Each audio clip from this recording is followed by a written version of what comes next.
Discover the 10 hidden minerals fertilizer companies don't want you to know. That headline is meant to grab your attention, and it should. But let me reframe it. These are 10 inexpensive, science-backed soil inputs that mainstream fertilizer marketing rarely emphasizes. They don't sell well as quick season fixes, so they don't get the spotlight. Yet they address the real reasons your plants struggle. The 4 foundations of soil health: structure, biology, chemistry, and physics, not just NPK numbers. If you're tired of buying bag after bag of quick-release fertilizer and watching problems come back next season, this video is for you. If you want hands-on, low-cost soil solutions that build resilience year after year, hit subscribe now and stay with me. Think of your garden like a house. Structure is the frame. Biology is the household, the microbes, fungi, and worms doing the upkeep. Chemistry is the pantry, the minerals and nutrients plants can actually access. Physics is the doors and windows, water infiltration, air exchange, and pore space. Most commercial fertilizers pour calories into the pantry without checking whether the pantry door is locked, whether the house has foundation cracks, or whether there's any caretaking going on inside. That's why a pile of NPK can look impressive on paper and still leave plants underperforming. Archaeologists find that people who built terra preta in the Amazon and farmers who favored volcanic soils were implicitly addressing these foundations, creating porous, mineral-rich ground with vibrant biology. Charles Darwin wrote about earthworms turning soil into living compost. Modern research backs it up. A handful of stable carbon, trace minerals, beneficial fungi, and organic matter can unlock what's already in your garden. Below, I'll walk you through 10 ingredients that are affordable, available to home gardeners, and tailored to actually fix the 4 foundations. For each one, I'll explain what it is, how it works, the practical benefit you can expect, a conservative application guideline, viewer-friendly units, and a pairing note, what to use it with so it performs better. Biochar, a porous carbon scaffold. Biochar is charcoal made for soil, a very stable, highly porous carbon that becomes real estate for microbes and moisture. Mechanism. Think of biochar as tiny spongy apartments that hold water, host beneficial microbes, and prevent nutrients from washing away. Benefit. Long-lived structure improvement, better aggregation, more microbial habitat, and improved moisture buffering that helps plants through dry spells. Practical application. Target about 5 to 10% by volume in the top 6 inches of amended soil. For a 1000 SQFT bed, that's roughly 25 to 50 cubic feet of biochar. 10% is about 50 CUFT. If you're starting conservatively, aim for the lower end. Cost and source. Buying from reputable suppliers avoids contaminants. Expect a broad range from roughly $80 to $300 depending on quality and quantity. Factor that into your budget. Safety note. Don't attempt DIY pyrolysis without proper training. Buy from certified producers or join a community project. Pairing. Inoculate biochar with compost tea, worm castings, or a compost extract before mixing it in. Loaded biochar. Biochar charged with nutrients and microbes works far better than sterile black rock. Mycorrhizal fungi, the plant's invisible root extenders. Mycorrhizae are symbiotic fungi that attach to roots and send thread-like hyphae deeper and farther than the plant's root hairs can reach. Mechanism. Extension of the root system increases access to water and immobile minerals like phosphorus and helps buffer drought stress. Benefit. Improved nutrient uptake, root branching, and plant establishment, especially valuable for transplants, perennials, and trees. Practical application. Apply at planting. Dust root balls, mix into transplant holes, or use granules according to product instructions. For beds and new plantings, smaller packets, 50-100 growers, are often sufficient to inoculate dozens of plants. Budget about $10 to $40 for a packet that covers a small garden area. Pairing. Mycorrhizae work best when paired with organic matter and biochar habitat. Avoid high rates of soluble phosphorus at planting because oversupply can reduce colonization. Azomite. Volcanic trace mineral dust. Azomite is a naturally occurring volcanic mineral concentrate rich in trace elements plants often lack. Mechanism. Supplies a spectrum of micronutrients, things plants need in tiny amounts, but that unlock metabolic pathways. Benefit. Can correct subtle trace mineral deficiencies that cause poor flavor, weak stems, and low resilience. Practical application. Broadcast lightly at about 1 to 2 pounds per 1000 SQFT as a conservative maintenance dose. Higher rates are sometimes recommended for depleted sites, but start low and test. Cost estimate. A small bag goes a long way. Expect roughly $5-20 to treat $1,000 SQFT at these rates. Pairing. Works well with humic acid and worm castings, which help chelate and mobilize those minerals for plant uptake. Worm castings, living organic matter and microbial gold. Worm castings are digested organic matter from earthworms. They're not just compost, they team with beneficial microbes and enzymes. Mechanism. Provide slow-release nutrients, a broad microbe community, and organic compounds that stimulate root growth and disease suppression. Benefit. Improves soil biology, enhances seedling vigor, and reduces transplant shock. Practical application. Top-dress new beds or potting mixes with a 1/4-1/2-inch layer. For $1,000 SQFT, that's roughly 50-100 pounds depending on bulk density. If mixing into potting media, use 10-20% by volume. Cost estimate. Expect $40-150 for the amount needed to treat $1,000 SQFT, depending on local availability and quality. Pairing. Mix with compost and biochar. Tea made from castings is a quick soil drench to jumpstart biology in containers or beds. Rock phosphate. Slow-release phosphorus for long-term fertility. Rock phosphate is a naturally mined mineral that releases phosphorus slowly as soil biology and acid conditions solubilize it. Mechanism. It supplies a long-term phosphorus bank, especially valuable where bone meal or water-soluble phosphorus isn't ideal. Benefit. Sustained phosphorus availability that supports flowering, root formation, and long-lived plantings without quick flushes that leach away. Practical application. Band or broadcast at conservatively 5 to 10 pounds per 1,000 SQFT as a seasonal or yearly application. For young seedlings, use small localized doses at planting. Cost estimate. A standard bag covers large areas affordably, roughly $10 to $40 for what most home gardeners need per season. Pairing. Rock phosphate performs better in biologically active soils. Pair with mycorrhizae, humic acid, and compost to speed mineralization. Green sand, glauconite, a slow mineral bank and moisture balancer. Green sand is a glauconitic sand full of potassium, iron, and many trace elements. It's also a physical conditioner. Mechanism. Contributes slow-release minerals and helps soils retain and release moisture more evenly because of its particle structure. Benefit. Long-lasting trace minerals and improved moisture buffering, especially useful in sandy soils or depleted beds. Practical application. Broadcast at about 5 to 10 pounds per 1,000 SQFT for maintenance. In rebuilding projects, you can use higher amounts but start conservatively. Cost estimate. Typically affordable. Often $10 to $30 to treat $1,000 SQFT at maintenance rates. Pairing. Combine with biochar and compost to give those minerals an active biological context. Kelp meal, concentrated seaweed for hormones and trace elements. Kelp meal is dried, ground seaweed that contains micronutrients plus natural growth stimulants such as cytokinins and auxin-like compounds. Mechanism. Supplies trace minerals while stimulating root and shoot growth through plant hormones and stress-protective compounds. Benefit. Boosts germination, stress resilience, and fruiting. Also a fast-acting foliar fertilizer when made into a tea.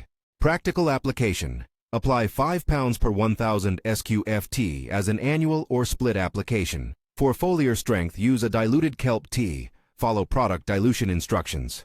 Cost estimate. Expect $15 to $40 per $50 Libby bag. Yearly upkeep for $1,000 SQFT often falls in the $10 to $30 range. Pairing. Kelp pairs well with humic substances and worm castings to amplify biological activity and uptake. Gypsum. Calcium sulfate that fixes structural problems without shifting pH. Gypsum supplies calcium and sulfate and helps flocculate clay particles so they form crumbs instead of cakes. Mechanism. In clay soils, gypsum replaces sodium on clay surfaces and promotes aggregation, improving water infiltration and root penetration without dramatically changing soil pH. Benefit. Improves drainage, reduces surface crusting, and helps roots explore dense soils. Practical application. For heavy clay, use roughly 20 to 40 pounds per 1,000 SQEFT as a one-time or annual application depending on severity. Lighter soils need less. Cost estimate. Gypsum is cheap, typically $10 to $30 for the quantity needed to treat 1,000 SQFT. Caveat. Gypsum won't fix compaction from physical sources like heavy machinery. Combine with deep organic matter and physical aeration when needed. Pairing. Use gypsum before adding organic matter and biological inoculants. Once structure improves, biology can flourish. Humic acid, decomposed carbon that unlocks minerals. Humic acids are concentrated fractions of decomposed organic matter that act as chelators and soil conditioners. Mechanism: they bind to minerals and change their chemical forms in ways plants can access, stimulate microbial life, and improve soil aggregation. Benefit: enhances nutrient availability, increases cation exchange capacity, and invigorates microbial activity. Practical application: apply granular humic products at around 1 to 2 pounds per 1,000 SQFT, or use liquid humic at label rates as a soil drench. Many gardeners use humic once or twice per season. Cost estimate: $10–40 to treat $1,000 SQFT, variable by product concentration. Pairing: humic acid multiplies the effect of minerals like azomite and green sand and complements biochar and worm castings. Elemental sulfur: a safe tool to correct alkaline soils, but use with care. Elemental sulfur converts slowly in soil to sulfate via microbes, which lowers pH over time and supplies sulfur for protein synthesis. Mechanism: microbial oxidation of sulfur releases acidity and sulfate, making certain nutrients more available in alkaline conditions. Benefit: useful where soil pH is high and certain nutrients like iron and manganese are locked out. Practical application: apply cautiously after a soil test. Conservative rates might be 1 to 5 pounds per 1,000 RSQFT for mild adjustments. Larger changes require extension guidance and patience. Months. Cost estimate: roughly $10–30 for the conservative amounts. Bigger adjustments cost more and take time. Pairing: use sulfur only when tests show high pH. Combine with iron chelates or kelp for quick greening while slow sulfur action begins. Now let's talk about synergy. These inputs aren't meant to be used in isolation. Think of them as parts of a system that repair different foundations at once. Biochar creates habitat. Mycorrhizae and worm castings fill that habitat with life. Humic acids and kelp help unlock and shuttle minerals. Azomite and green sand supply the minerals themselves. Rock phosphate replenishes locked phosphorus. Gypsum and elemental sulfur adjust physical and chemical constraints where needed. For example, biochar plus worm castings plus a mycorrhizal inoculant gives you a porous structure filled with active microbes and fungal networks that can access slow-release minerals you add. Humic acid helps those minerals chelate and become bioavailable. Gypsum loosens a dense clay matrix so roots and microbes can penetrate. The outcome is greater nutrient retention, lower leaching loss, improved water dynamics, and healthier root systems. Not overnight miracles, but durable improvements that reduce your reliance on seasonal soluble fertilizers. Prioritization matters because budgets and time are finite. Start with a soil test from your local extension or a reputable lab. This is non-negotiable. A test tells you pH, base saturation, phosphorus, potassium, and often levels of calcium, magnesium, and % organic matter. From that, ask, is your biggest limiter structure, biology, chemistry, or physics? If structure is the clearest problem, compacted, waterlogged clay or hardpan, gypsum for sodicite clay cases, and a program of deep organic amendments, biochar plus compost or worm castings, should come first, plus physical aeration where necessary. If biology is absent, sterile, tired beds where nothing grows well, even with fertilizer, prioritize biochar that's been charged, and a steady application of worm castings or compost teas, plus mycorrhizal inoculation at planting. If chemistry is the limiter, micronutrient deficiencies or low phosphorus, use azomite, green sand, and rock phosphate, and add humic acid to unlock them. For alkaline soil problems, elemental sulfur carefully applied after testing is a targeted fix, but move slowly and retest. A simple cheat sheet: clay compaction, gypsum plus organic structure, lifeless soil, biochar, plus worm castings, plus mycorrhizae, mineral deficient, azomite, green sand, plus humic, low P, rock phosphate, stress-prone crops, kelp, plus humic. Practical step-by-step action plan. Step 1. Test. Send a soil sample to your county extension or a trusted private lab and get a full report. Step 2. Prioritize based on the report. Step 3. Treat the biggest limiter first in the current season. Add gypsum and then organic matter for structural fixes. Inoculate roots and add life for biological fixes. Broadcast azomite, green sand, rock phosphate for chemical corrections. Step 4. Integrate maintenance, a yearly top dress of kelp meal and worm castings, a humic application in spring, and minor mineral top-ups as indicated by follow-up tests. Step 5. Monitor and retest after 6 to 12 months. Keep notes on plant performance and adjust rates modestly rather than making large, fast changes.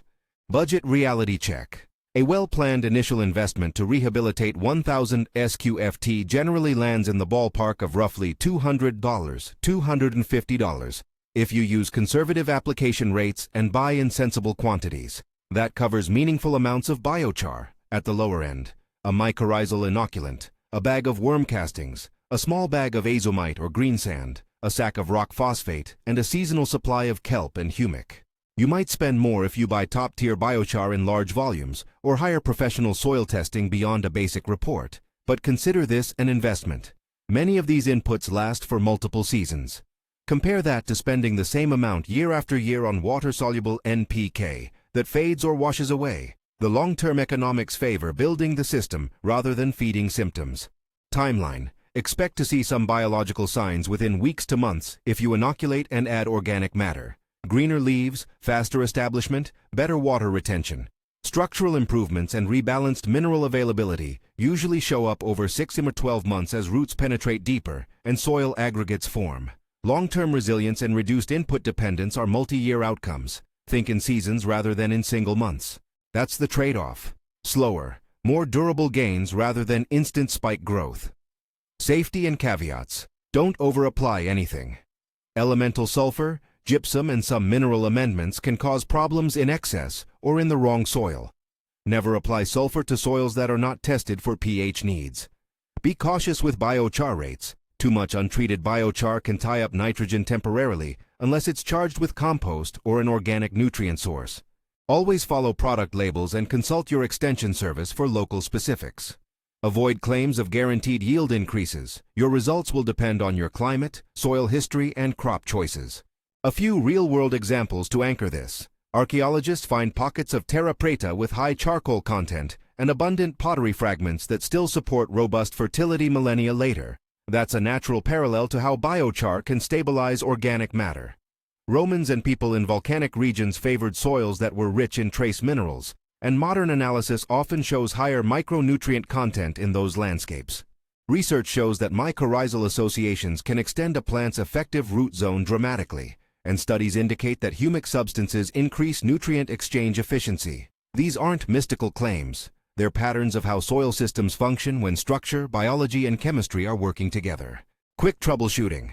If your tomatoes crack or fruit tastes bland, suspect uneven water holding or a micronutrient imbalance. Kelp, humic acid, and azomite are sensible checks.